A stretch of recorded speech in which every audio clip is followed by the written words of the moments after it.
Assalamualaikum warahmatullahi wabarakatuh. Saya berangkat pesawat jam 6.30, setengah 7 pagi. Sudah sembahyang subuh pergi, Mak. Saya ambil bajuku di kamar pakai jaket. Saya tidak tahu ternyata ada semua ikut di jaketku. Dari rumah ke bandara naik mobil. Dari bandara ke Jakarta naik pesawat 2 jam. Acara jam 10 pagi sampai ke jam 8. Ceramah jam 10, sudah acara sebelum duhur. Jam 1 terbang lagi balik ke Makassar sampai ke jam 4. Begitu sampai di rumah maghrib, saya taruh jaketku. Keluar itu semua dari jaket. Nah, kumpul temannya sesamanya semua. Pidato. Nah, bilang saudara-saudara Cikali, batu ini Jakarta. Datang ini Jakarta nak kana hedede. Mak botek mau sedeng, mimpi ko sedeng. Mana bisa kau pergi Jakarta? Dia datang Jakarta. Nah, bilang jam berapa kau pergi? Dia bilang tadi jam 6. Nah, bilang maghrib ada mau kau lagi di sini jam 6. Dia bilang ya, kau lihat matok. Dia bilang teman pak kepala talam mau sedeng. Tidak masuk di akal. Mana bisa? Baru kau saja keluar di rumah. Nah, ini jam aku mobil. Nah, bilang itu semua cocok itu kalau saya yang jalan. Ini bukan saya jalan. Saya di kantor ada satlatih. Saya tidak pernah betul tinggalkan di kantong, tapi betul datang ke Jakarta. Masuk akal apa enggak? Kalau otak semua kita pakai, enggak masuk akal, Pak. Tapi kalau kita pakai otak yang secerita, dasat yang jalan, enggak masuk akal. Kenapa Pak Imam bisa mimpin sholat jamaah disebut imam? Kenapa bisa disebut imam? Karena ada jamaahnya. Kenapa bapak-bapak disebut jamaah? Karena ada imamnya. Itulah yang disebut saling membutuhkan. Itu pula lah yang menyebabkan tidak boleh ada orang sombong. Kenapa? Karena kau pasti butuh sama orang lain. Saya tidak boleh sombong sebagai penceramah. Apa kau sombongkan, Ustaz? Kau bisa jadi penceramah karena ada kau dengar. Coba kalau mau saya ceramah tidak ada jamaahku. Orang gila. Pak Imam tidak boleh sombong. Kenapa? Ada jamaah. Biar mau mimpin 30 juz hafal mau jadi imam, tidak ada jamaahnya. Tidak bisa jadi imam. Itulah sehingga kita tidak boleh sombong. Kita sholat tadi. Praktek kehidupan. Anggota tubuh paling mulia apa, Pak? Kepala. Yang paling hina apa? Kaki. Biar kita kasih kawan tapi pakai kaki. Beda saat ini doang. Oh, aku bilangnya biar saya miskin jangan ku hina, Kak. Kenapa? Kehinaan anggota tubuh kaki. Bapak bercanda dorong kepalaku, dorong perutku masih senyum, Pak. Dorong pantaku masih ketawa, tapi jangan coba-coba dorong kepala. Dorong di kepala Pak Imam. Marah, kenapa? Anggota tubuh paling mulia. Tapi ketika kau temu dengan Allah, kepalamu yang hebat ini kau nilai, rendahkan seperti kakimu sehina-hinanya. Kenapa? Kau bertemu dengan Zat yang maha besar, yang maha kuasa, Allah subhanahu wa ta'ala.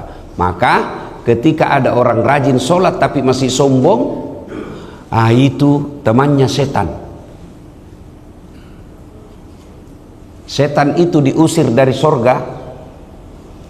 Kenapa? Apa sebabnya jin waktu itu diusir dari sorga? Apa sebabnya, Bu? Karena sombong. Kenapa? Dia tidak mau sujud. Kata Allah, kalau bahasa sederhana, jin, hormati Adam, sujud kok. Nah, apa Nabi bilang jin? Nanti aja.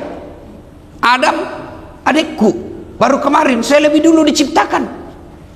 Adam dari tanah, saya dari api. Unsur kemuliaan saya jauh lebih mulia daripada Adam. Saya tidak mau diusir dari surga karena sombong. Itu sudah dalam surga. Apalagi kita yang masih di dunia. Dan puncak kesombongan itu melalaikan sholat. Itu orang paling sombong itu melalaikan sholat. Tapi apakah telah sholat subuh seperti ini? Sudah kita capek hebatnya? Tidak.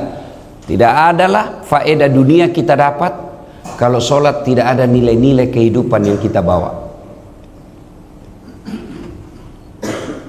Itulah sehingga kita orang Islam tiap tahun peringati Isra dan Mi'raj. Apa itu Isra Mi'raj? Nah, nilai-nilai kehidupan di dalamnya. Nilai kehidupan apa? Satu, ibu-ibu, siapa yang tahu bulan Isra-nya Nabi? Bulan berapa ibu? Kalau bulan dalam Islam, bulan tahun Hijriah disebut bulan apa? Syawal. Bulan Rajab. Sekarang bulan apa ibu? Ini bulan Isra Mi'raj. Saya ingatkan kembali lagi tentang Isra Mi'raj supaya ada kehidupan di bawah. Bapak-bapak, saya mau tanya, ibu tadi tahu anda jawab nih bulan Rajab. Saya mau tanya lagi nih bapak-bapak ini, terutama yang sudah muka-muka sakratil maut nih semua ini. Banyak-banyak nih kuliah ini calon-calon aja. Bapak-bapak, saya tanya bulan Rajab itu pada saat Nabi Isra Mi'raj disebut bulan apa? Tahun apa? Tahun apa? Bukan ibu-ibu, bapak-bapak saya ini. Mana lebih pintar ibu-ibu bapak-bapaknya? Tahun apa bu? Tahun apa pak? Tahun duka cita. Tahun bersedih. Kenapa nak bersedih Nabi? Meninggal dua orang anak sayang, Khadijah dengan pamannya Abu Talib. Sedih, maka Allah panggil Isra Mi'raj, dikasih hadiah. Apa hadiahnya untuk menutup kesedihannya? Perintah puasa? Bukan. Haji? Bukan. Bayar zakat? Bukan. Apa? Sembahyang. Apa maknanya? Allah seolah-olah ingin sampaikan, saat kau pasti ada duka citamu, pasti ada kesedihanmu, pasti ada persoalanmu. Saya kasih kau untuk menghibur itu dirimu. Apa? Sholat. Jadi kalau kuliah ini muka ini masih pagi-pagi, muka penuh masalah semua ini. Iya toh? Masalah. Ada masalah bertengkar sama istrinya, ada masalah banyak utangnya, ada masalah yang cicilannya sudah jatuh tempo, ada kontrakan rumah, ada anaknya nakal, ada suaminya mau kawin lagi, macam-macam. Semua bohong itu kalau tidak ada masalah apa. Saya saja penceramah banyak masalahku. Apa masalah sekarang? Tidak ku nikmati itu namanya di depan umum kebutuhan pribadi. Mana makan ada misalnya ibu-ibu foto dulu Ustaz, minta maaf. Nah tahu je mohon maaf Ustaz, minta maaf mengganggu. Kok nah tahu je mengganggu tapi nak lanjutkan je. Maka video dulu tidak dilayani, langsung itu update status Ustaz sombong. Bukan sombong, kau ini tidak tahu situasi. Tidak ada orang, tidak ada masalah pak. Kurang apa mulianya Nabi? Kurang apa mulianya Nabi? Kira-kira ada di sini kala ibadahnya Nabi? Tidak ada. Nabi tidak pernah lepas baca Quran. Nabi tidak pernah lepas Senin Kamis. Nabi tidak pernah lepas tahajud. Nabi tidak pernah sakiti tetangganya. Nabi tidak pernah bohong. Nabi tidak pernah ingkar janji. Nabi tidak pernah makan uang haram. Tapi ada juga masalahnya dalam rumah tangga. Difitnah Aisyah selingkuh. Pernah 3 hari 3 malam tidak makan. Ayo. Apalagi? Diusir dari kampungnya. Diusir dari kampungnya pak. Bukan dibully. Kalau kita baru dibully sedikit di medsos mengamuk maki. Nabi bukan dibully. Diusir dari kampungnya, beberapa kali mau dibunuh. Coba itu padahal orang mulia. Coba makin lihat bedek kalau ada nama Allah, pasti itu ada di sampingnya Muhammad. Iya toh? Tidak pernah dasat Muhammad, dasat Allah. Tidak. Ya salah kita dapat Allah Muhammad, Allah Muhammad. Begitu mulianya Nabi. Tapi apa Nabi tidak ada masalahnya? Banyak masalah juga pak. Apalagi kita. Ada orang ustaz baik namun sembayangku. Kenapa banyak sekali masalah aku ini ustaz? Aku bilang siapa ki? Tidak mau dikasih masalah. Turun sedikit, itu Nabi Muhammad. Turun lagi para sahabatnya. Cini minjok Khulafaur Rasyidin. 4 sahabat utama Nabi. Lihat saja. 4 ini Pak, 3 mati dibunuh. Ayo, dari 4 sahabat Nabi paling mulia sahabat Nabi yang dijamin masih surga, 4 mati dibunuh. Ini 4 Khulafaur Rasyidin. Abu Bakar tidak mati dibunuh. Umar mati dibunuh. Utsman bin Affan mati dibunuh. Ali bin Abi Thalib mati dibunuh. Padahal ini manusia mulia. Jadi kalau ada masalah dalam hidup ini, bukan karena Allah tidak senang sama kita, tapi ujian keimanan. Kenapa diuji ke Ustaz? Mau ki naik kelas. Kata pas sekolah ngasen riolo toh, minimal SD. Iya Pak toh? Dan ada ijazah asli. Jama kok lagi bawa-bawa situ, nggak ada urusan ini. Ya toh? Ada ijazah kita. Nah, biasanya kalau mau kita dapat ijazah, kalau anak sekarang namanya UAS, bukan Ustadz Abdul Somad. UAS, ujian akhir semester. Iya toh? Ku ingat saya dulu kalau mau ke ujian, tak 1 minggu orang belajar, menghafal, terlambat tidur, cepat bangun, datang lebih awal, duduk tertib, datang menghafal orang. 10 materi yang kita hafal, 8 kita hafal, 2 tidak dihafal, yang 2 naik. Ya toh? Tapi setengah mati kita belajar, sudah belajar naik kelas. Sudah naik kelas, biasanya kita pergi piknik dulu di kampung, rekreasi namanya. Sudah makin terima rapor, pergi rekreasi. Biasanya kita di pantai, biasanya kita di sungai, dulu di kampung. Gratis, paling kita bawa telur, sudah ditumis sama mama dengan nasi kuning. Kenapa? Gembira-gembira sudah lulus. Begitu juga dalam hidup ini. Kalau ada masalah dalam hidup ini, jangan merasa Allah tidak cinta. Allah cinta dikasih ujian. Kalau sudah naik ujian, Allah kasih gelar maqamam mahmuda, lawakkat derajatmu, saya angkat derajatmu. Jadi ujian ini. Jadi pelajaran pertama, kita jangan sombong. Kesombongan temannya setan, dan puncak kesombongan adalah orang yang tidak sholat. Sholat ini Allah berikan fasilitas sholat untuk menghibur kita yang lagi penuh masalah. Jadi ibu-ibu, kalau ada masalah tak, jangan kita cari apa sebabnya, lebih perbaiki sholat. Sembahyang aja ini Ustaz. Nah, barangkali sholat tak belum ikhlas, ya, masih tidak ikhlas. Maksudnya apa Ustaz? Sholatnya belum seperti sunnah-sunnah Rasul, ya. Kita sholat tapi masih ingat kunci motor, ya kan? Kita sholat tapi masih cari uang. Maksudnya apa Ustaz? Mulai takbir uangnya nak cari. Allahu Akbar, di mana uangku ini di? Dah itu setan baru tompi, sudah tompaki takbir baru tongi diingat. Di mana di? Tadinya kayaknya di sadel ku simpan, diperiksa semua itu kantong. Nah, mudah-mudahan lepas ceramah ini dimulai diperbaiki, ya, diperbaiki. Ya. Sudah itu nilai-nilai sholat diamalkan dalam kehidupan sehari-hari. Yang pertama, jangan sampai ada rasa sombong. Sombong itu Allah marah kalau manusia pakai. Kenapa? Karena itu pakaiannya Allah. Kesombongan itu hak prerogatif Allah. Maka Allah dalam 99 Asmaul Husna, satu di antara namanya Al-Mutakabbir, yang maha sombong. Kenapa? Karena hanya Allah yang tak memiliki, tak memerlukan apapun, yang tak tergantung kepada siapapun. Kalau kita, apa yang kita mau sombongkan? Ya, tidak ada. Kita bilang gagaki, sekejap saja Allah marah, nah kasih stroke. bengkok muka.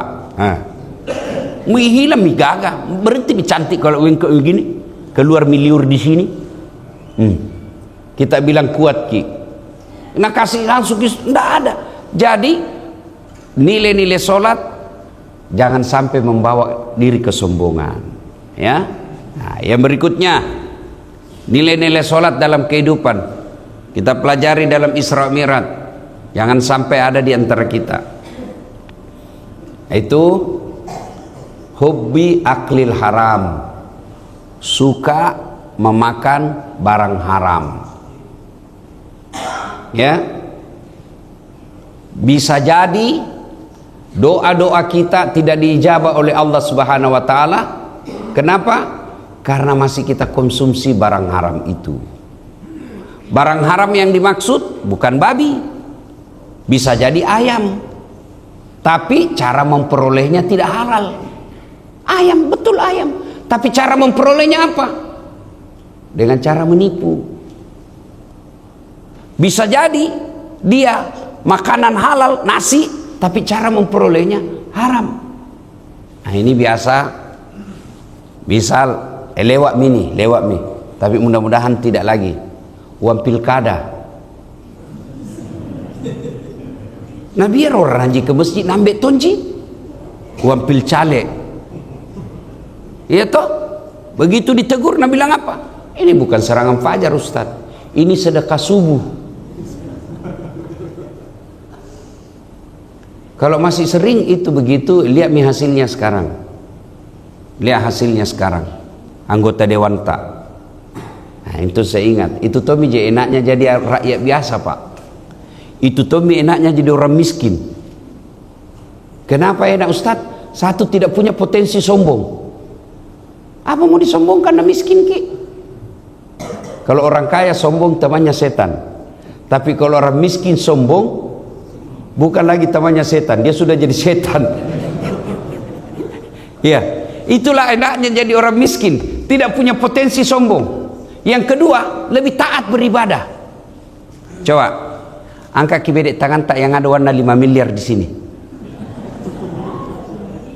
Tapi coba kibedek yang ada hutannya di sini. Coba bayangkan. Yang ada uangnya 5 miliar, upah pun sambayan subuh. Ya toh, syukur sekali mi kalau sembahyang subuh mana mau terlambat. Rata-rata orang yang punya tabungan 5 miliar tidak pernah kita datang berjamaah dilihat di masjid. Lihat mi semua ini, muka-muka pensiun ini semua. Iya toh, muka-muka yang susah warna semua ini kulihat. Kakak tarik tuh orang kaya sama orang miskin. Mulai dari mukanya dilihat memang ya, muka banyak masalahnya nih Pak. Itulah enaknya kita jadi orang miskin. Kita datang berjamaah. Tapi hebatnya tonsi orang kaya, dia gampang masuk surga. Kalau apa? Kalau dia sedekah.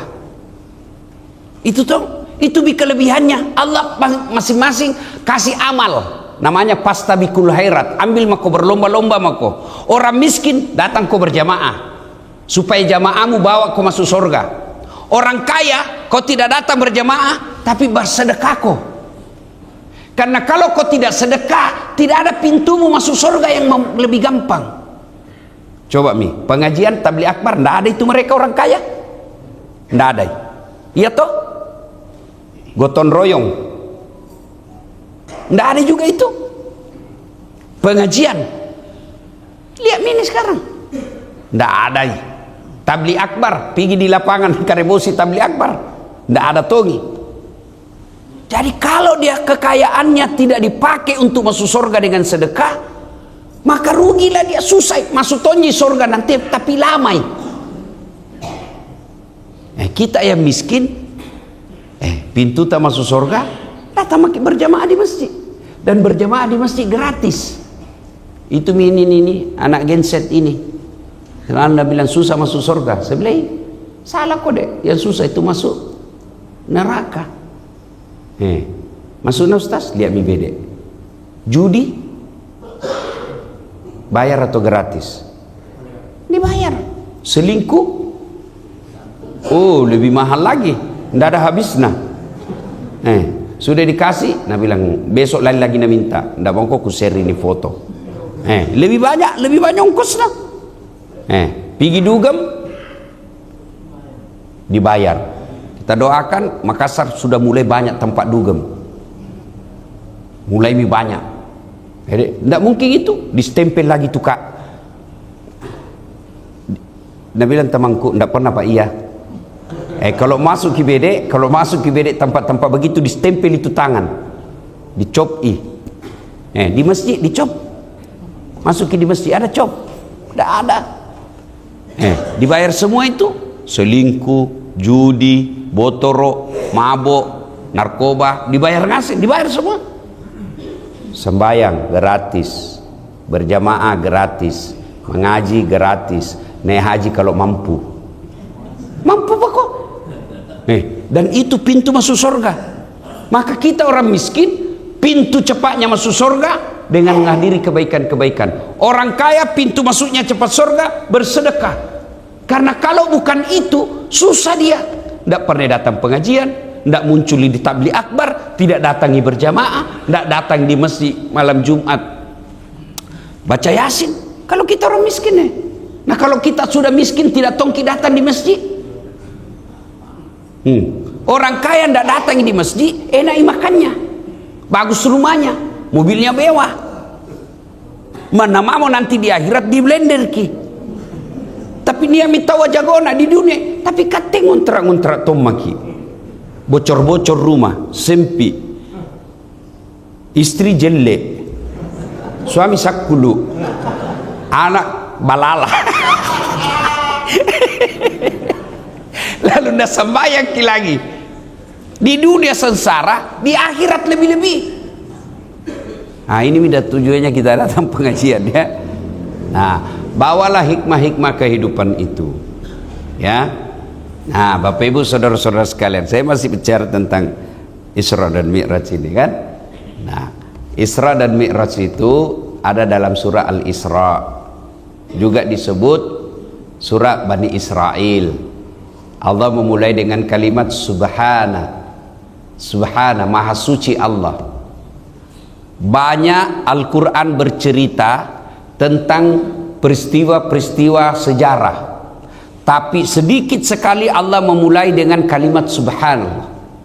Coba Al-Quran berbicara tentang penciptaan Nabi Adam yang tidak ada bapaknya, tidak ada ibunya.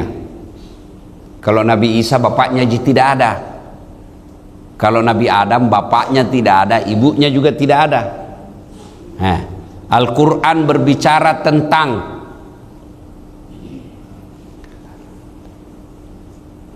dihancurkannya Fir'aun di Laut Merah. Al-Quran bercerita tentang dihancurkannya umatnya Nabi Lut. Al-Quran berbicara tentang Nabi Sulaiman yang dipindahkan istananya dengan Ratu Balkis. Banyak sekali kejadian-kejadian dalam Quran. Tapi ketika Allah berbicara sejarah Isra Mi'raj, Nabi memulai dengan kalimat Subhanalladzi asra. Kenapa? Allah seolah-olah ingin menyampaikan, saya mempertaruhkan kesucianku tentang berbicara ini, Isra Mi'raj. Kejadian ini benar. Waktu itu orang-orang Arab tidak ada yang percaya. Bahkan Nabi oleh pamannya sendiri dia bilangnya gila mini Muhammad. Kenapa Pak? Karena waktu itu orang dari Mekah ke Palestina kendaraannya yang paling cepat naik onta. Berapa waktu yang dibutuhkan? 1 bulan pergi, 1 bulan pulang. Berarti PP 2 bulan. Itu hanya dari Makkah ke Masjidil Aqsa. Ini Nabi dicerita dari langit juga. Mereka tidak percaya. Kenapa? Karena dia pakai otaknya, otak manusia. Dia tidak percaya, dia tidak menggunakan bahwa kejadian Isra Mi'raj itu kehendaknya Allah. Nah, coba kalimat berikutnya. Subhanalladzi asra. Maha suci Allah yang telah memperjalankan. Apa yang disebut memperjalankan, Pak? Bahasa Bugisnya napajokka ya tanah, napa lalengnya tanah. Maksudnya apa itu? berarti kalau diperjalankan berarti bukan Nabi yang jalan. Ya, napa jokai. Berarti bukan Nabi yang jalan, tapi siapa? Allah yang memperjalankan. Supaya gampang ini, selalu saya kasih contoh. Diundanglah saya pergi Jakarta ceramah. Saya berangkat pesawat jam 6.30, setengah 7 pagi. Sudah sembahyang subuh pergi, Mak. Saya ambil bajuku di kamar pakai jaket. Saya tidak tahu ternyata ada semua ikut di jaketku. Tuh. Nah, naik pesawat lah saya dari rumah ke bandara naik mobil. Dari bandara ke Jakarta naik pesawat 2 jam. Acara jam 10 pagi sampai ke jam 8. Ceramah jam 10, sudah acara sebelum duhur. Jam 1 terbang lagi balik ke Makassar sampai ke jam 4. Begitu sampai di rumah maghrib saya taruh jaketku. Keluar itu semut dari jaket. Nah, kumpuli temannya sesamanya semua. Pidato. Nah, bilang saudara-saudara Cikali, batu ini Jakarta. Datang ini Jakarta nak kana hedede, mak botek mau sedeng. Mimpi ko sedeng. Mana bisa kau pergi Jakarta? Dia datang Jakarta. Nah, bilang jam berapa kau pergi? Dia bilang tadi jam 6. Nah, bilang maghrib ada mau kau lagi di sini jam 6. Dia bilang ya, kau lihat mato. Dia bilang teman pak kepala talang mau sedek. Tidak masuk di akal. Mana bisa? Baru kau saja keluar di rumah. Nah, ini jam aku mobil. Nah, bilang itu semua cocok itu kalau saya yang jalan. Ini bukan saya jalan. Saya di kantor ada satlatih. Saya tidak pernah kak betul tinggalkan di kantong. Tapi betul kak datang ke Jakarta. Masuk akal apa enggak? Kalau otak semua kita pakai, enggak masuk akal, Pak. Tapi kalau kita pakai otak yang secerita, dasat yang jalan, enggak ada yang masuk akal. Ini jam tanganku. Ini. Beberapa hari yang lalu datangi Hong Kong. Kita tahu Hong Kong, Ibu. Tepatnya Jackie Chan. Iya toh? Waktu ku di sana beh. Ini mi kota Hong Kong. Dulu di film-film waktu tak SMA dilihat di sini Bruce Lee berkelahi di sini tuh. Sampai. Padahal ini jam tidak bisa goyang, Pak. Mana bisa masuk akal? Tidak bisa goyang. Bukan dia yang jalan, dia numpang di tanganku. Tidak masuk di akal. Tapi percaya dia dari Hong Kong. Begitu mestinya kita memahami Isra Mi'raj. Tenya Nabi Muhammad elok, tapi pun Allah Ta'ala melok. Ya ku pun Allah Ta'ala melok. Kalau Allah yang mau, itu yang kita yakini. La haula wala quwata illa billah. Allah. Semua kalau Allah mau, tidak ada yang mustahil. Jadi tidak masuk akal orang miskin masuk haji, pergi haji. Bisa kalau Allah mau. Nah, Bapak Ibu saudara-saudara sekalian, nah kejadian Isra Mi'raj itu kita pahami itu sepenuhnya kehendak Allah. Maka diulai dengan subhana. Asra bi abdi. Kenapa Allah menggunakan kata abdi? Kenapa tidak dikatakan subhanalladzi asra bi Muhammad? Kenapa Allah tidak katakan langsung memperjalankan Muhammad? Kenapa Allah katakan yang telah memperjalankan hambanya? Ada dua data di dalam kalimat ini. Satu, menjawab pertanyaan, apakah ketika Muhammad sallallahu alaihi wasallam Isra Mi'raj ketemu Allah, rohnya yang ketemu atau badannya? Dijawab oleh Allah, hamba. Apa itu hamba?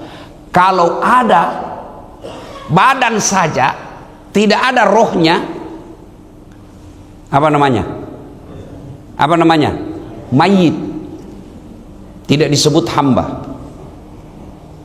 Kalau ada roh saja, tidak ada badannya, gentayangan di pasar, namanya pocong. Ya toh? Tapi karena Allah menggunakan kata hamba, berarti yang jalan pada saat itu ada badannya, ada rohnya. Maka disebut hamba. Data kedua. disebut hamba. Ibu-ibu, Bu, kenal Ki Yusuf Kalla? Masih sepupu 3 kali ke itu, Bu. Mengaku, iya toh? Begitu dicek ke Pak JK, Pak Yusuf Kalla, sebut 3 kali kau dasar. Sambaran ton bilang itu. Iya toh? Allah menyebut Nabi hamba, berarti Allah yang sudah mengakui Muhammad sebagai hamba. Kalau kita mengaku hamba, saya hambamu ya Allah, betulkah kamu hamba Allah? Betulkah kamu hamba Allah? Yang ada hamba dunia, yang ada hamba jabatan. Kalau kau hamba Allah, as-salatu khairum minan naum, salat lebih baik daripada tidur. Kau datang karena kau hamba. Tapi ini kan tidak. Salatu khairum minan naum, mengganggu tong itu azan. Talekan cewek masih 10 menit subuh nak kasih mengaji itu masjid, nak kasih nak ganggu-ganggu ki. Hamba Allah tuh bukan itu. Kalau kau hamba Allah, kau tidak menghalalkan segala cara kecuali yang diizinkan Allah. Tapi kau hamba jabatan. Apa maksudnya? Sekali mau jadi kepala dinas, segalanya najilat. Mana pantak na orang najilat tong, mana anu salah nabela tong. Itu penjilat itu namanya. Bukan kau hamba Allah, tapi hamba kekuasaan. Kalau kau hamba Allah, ada hartamu fisabilillah. Ada hartamu banyak atau sedikit, banyak atau sedikit, sedikit atau banyak, kasih keluar sedikit. Jangan sampai kau hamba uang. Yang kita sebut at-takatsur, berlomba-lomba, nak kumpul, kumpul uang, kumpul mobil, kumpul rumah, kumpul istri. Kenapa kita ketawa? Jangan banyak bicara, itu poligami. Apa mau poligami? Nah, istri tak saja pegang remote, tidak bisa makin ganti televisi. Pacetong. Dia bilang kita ya Ustaz, saya singa di rumahku saya, tapi singa sirkus. Istriku punya sirkus. Nah suruh lompat, lihat itu singa Pak, lihat itu singa tuh. Dia singa Pak, tapi lihat kalau sudah di sirkus sih disuruh lompat di api. Begitu maki kita Pak, singa memang, tapi istri tak pemilik sirkus. Ini apa? Kalau kau hamba Allah, ada harta Allah kasih, Allah perintahkan, sedekah fisabilillah. Jangan sampai kita hanya menjadi hamba harta. Nah Bapak Ibu saudara-saudara sekalian, ini saja tausiah kita, mudah-mudahan ada manfaat. Ya, saya dulu Bu kontrak di sini Jalan Harimau. Ada masjid di situ Baitul Aman. Apa sih di situ ada lorong 77A? Di situ kah itu Bu? Saya ngontrak di rumahnya, namanya Puang Besek. Baik, orang kalau kontrak rumah Pak stres. Kalau umum jatuh tempo datang sentuhan rumah, cerita mana? Saya bilang dalam hati, mau lagi naik ini. Masya Allah, kalau saya ingat itu waktu di Jalan Harimau Pak, saya tidak percaya hidup saya bisa sampai ke Hong Kong, bisa sampai ke Amerika. Jalan Harimau. Maka adik-adik sekalian, kalau susah hidupmu sekarang, perbaiki saja sholatmu. Perbaiki saja sholatmu. Jangan mau kau cari muka sama manusia. Makin kau cari muka sama manusia, makin hina kita Pak. Makin kita kejar dunia, makin hina kita. Dan saya sudah buktikan itu, sudah kulewati semua itu. Bagaimana itu mencatat honor, bagaimana itu pilih-pilih honor, bagaimana itu pilih-pilih masjid, sudah kulewati. Tapi makin sengsara perasaanku. Belum saja. Tanya maki semua masjid yang pernah saya tempati ceramah di Makassar setelah saya populer, ada ndak pernah saya minta honor? Tidak pernah saya ambil itu honornya kalau masjid, lorong-lorongan, tidak pernah. Orang kaya baru ku ambil honornya. Kenapa? Karena saya pikir ada hakku di rumah orang kaya. Jadi adik-adik yang susah hidupmu, jangan kau putus asa. Sembahyang kau saja. Saya sudah buktikan itu jalan harimau. Waktu rusuh ini di sini, itu ada kan juga di sini. Tapi kuliah-lihat aja. Waktu dijarah ini kodong hari ini dulu namanya nih di biskop. Itu ada di sini. Itu dulu rumah sakit Dadi, tempat orang gila. Di situ toh, pergi ke sana, kita tahu, ku aja bicara lama-lama, ternyata penghuni. Di situ, kalau ada orang mau ditelepon teman, tapi di situ rumah sakit Dadi, ada di situ namanya TU, telepon umum. Iya toh, paling setengah mati kalau orang pacaran di depan tak. Lah mana tuh, banyak nak koin nak kasih sedia. Beli kau telepon sendiri kau pacaran. Apa? Jalan kaki orang pergi di kalau mau Panyuki, ada datang ustaz kondang. Jalan kaki saya pak dari jalan harimau.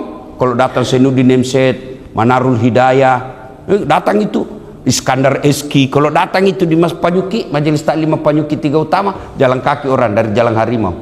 Nontonlah saya paling belakang. Saya bilang deh, enak nur kalau jadi ustaz. Sekarang alhamdulillah jadi ustaz kak pak. Alhamdulillah. Ini jalan harimau. Saya sering juga dulu tarawih di sini. Karena kalau sekarang jalan harimau kan cepat sekali biasa berjamaahnya tuh mau kat tanan-tanan di sini kak datang sini. Ini masjid ini. Dari dulu modelnya begini panjang-panjang. Alhamdulillah ya.